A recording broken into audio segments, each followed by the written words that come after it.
In the summer of 1973 in Washington, and I wrote 3 reports on the energy crisis for the Pentagon, one of which looked at the impact of being an oil importing nation on the United States. And it was pretty clear even then that this would distort America's foreign policy, spread lots of money abroad, and might ultimately require us to use U.S. troops to secure access to these energy supplies abroad.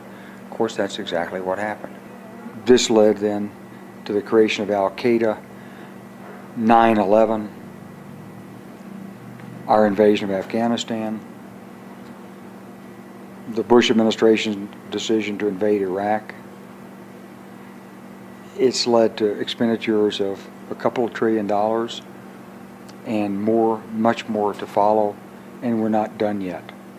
What would you estimate we're spending annually on keeping the oil pipeline open? Well, it's $300 billion of U.S. foreign exchange to buy the oil. It's another $600 billion in the defense budget. Not all of that is directed toward energy, but you could say that the $150 billion a year we're spending on the wars is certainly about oil, directly or indirectly. And you could probably say half of the rest of the defense budget is one way or another connected to stationing troops abroad, trying to protect access to oil, exercises, procurement of equipment. And then you could look at the bill for the Veterans Administration. So this comes out to be $500 billion or more a year is going to this. It's been a tragic failure of policy and a failure of U.S. leadership. How can we replace these barrels of oil with other means of energy?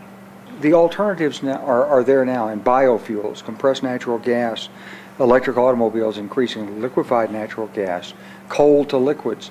There's lots of different ways to make liquid fuel.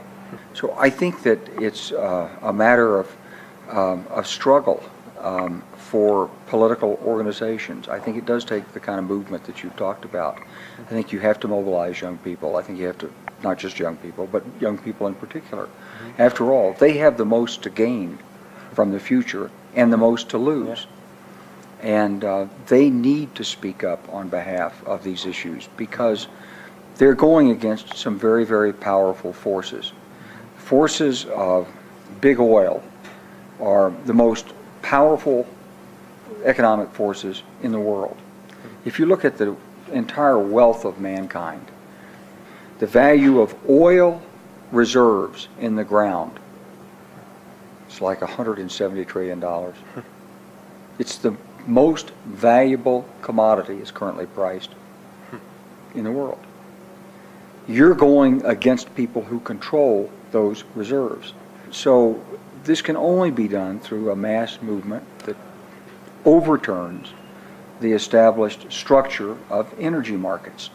It can't be done in a smooth transition.